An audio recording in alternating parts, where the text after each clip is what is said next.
Assalamualaikum warahmatullahi wabarakatuh. Kami dari kelompok 2 akan menceritakan tentang asal-usul Gunung Lumung yang beranggotakan saya sendiri Siska, dan ini Irma, ini Tia, ini Cynthia, dan ini Sahrul, dan untuk yang terakhir yaitu Ripan. Langsung saja ke intinya.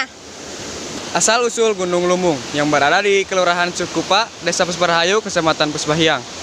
Cerita ini berawal dari 2 orang pemuda zaman dahulu, yang dimana mereka ini menemukan sumber mata air kehidupan yang sampai saat ini masih digunakan dan dimanfaatkan. Dikisahkan ada 2 orang pemuda yang bernama Hamdi dan Surananga. Mereka bertemu pada era zaman penjajahan yang pada saat itu Indonesia sudah menempuh era perdamaian. Disitulah awal mulanya mereka menjajah. Mereka bersama-sama untuk mencari sumber mata air kehidupan. Mereka berjalan menjelajahi bersama-sama sampai akhirnya dengan seiring berjalannya waktu demi mengusungkan kehidupannya, akhirnya Hamdi dan Surananga sepakat untuk mencari masing-masing agar mempercepat maksud dan tujuannya. Akan tetapi sebelum berpisah, mereka sepakat setelah 3 hari mereka harus kembali bersama dan bertemu di tempat itu. Hamdi dan Surananga pun akhirnya berpisah. Hamdi ke arah utara dan Surananga ke arah selatan.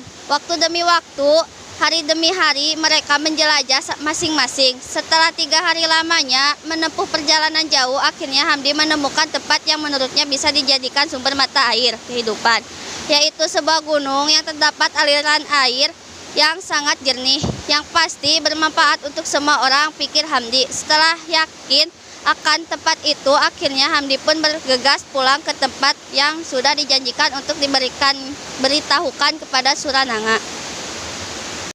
Suatu ketika saat perjalanan pulang, Hamdi terjatuh dan Hamdi tidak sengaja mengucap kata-kata yang tidak pantas untuk diucap. Beliau sadar, akan tetapi setelah itu Hamdi pun melanjutkan perjalanan pulang.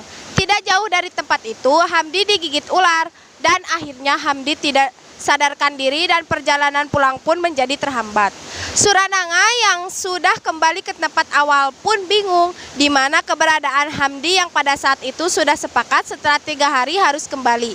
Akan tetapi Hamdi belum datang. Setelah menunggu sekitar 15 menit, akhirnya Surananga pun menyusul Hamdi ke arah selatan. Dikarenakan khawatir dengan keadaan Hamdi yang apabila terjadi apa-apa di saat perjalanan pulang. Setelah menempuh perjalanan, akhirnya Surananga menemukan Hamdi yang sudah tidak berdaya. Surananga menghampiri Hamdi dan ternyata Surananga melihat bekas seperti digigit ular di bagian kakinya. Surananga mencari penanganan, beliau mencari ke sekitar. Tidak jauh dari tempat itu, ternyata Surananga melihat ada air yang mengalir dari sebuah gunung. Air tersebut jernih dan akhirnya Surananga pun mengambil air tersebut sebanyak-banyaknya untuk diminumkan kepada Hamdi, berharap Hamdi cepat sadar. Selang beberapa menit, akhirnya Hamdi pun sadar meskipun keadaannya masih lemas. Akan tetapi Surananga bersyukur karena Hamdi masih bisa diselamatkan. Surananga pun mengobati luka Hamdi dengan benda-benda atau rempah-rempah yang ada di sekitar. Setelah melihat kondisi Hamdi sudah mendingan, Surananga pun menceritakan tentang bagaimana dia menemukan Hamdi di saat tidak berdaya dan melihat dia yang berasal dari sebuah gunung yang mengeluarkan air jernih, yang dimana air tersebut diminumkan kepada Hamdi. Hamdi pun terkejut dan semakin yakin tempat itu untuk menjadi sumber mata air kehidupan. Dan Surananga pun setuju akan pendapat Hamdi, melihat betapa manfaatnya air tersebut sehingga menjadi tempat pertolongan dan kebutuhan untuk mereka. Akhirnya mereka pun sepakat gunung tersebut dinamakan Gunung Lumung, dikarenakan tempatnya yang di ujung dan airnya bisa memberikan manfaat untuk orang yang membutuhkannya. Terjadilah kehidupan ketika air tersebut dialirkan ke beberapa tempat. Hamdi dan Surananga sepakat untuk memberikan kepada anak cucunya agar melindungi gunung tersebut. Tidak boleh ada sembarang orang untuk memasuki kawasan tersebut. Apabila memang ingin mengunjungi tempat tersebut, harus ada izin dari guru kunci. Harus juga ada ucapan dan sikap. Mereka berpesan setiap tahun baru Islam diharuskan menyembelih 1 ekor kambing hitam.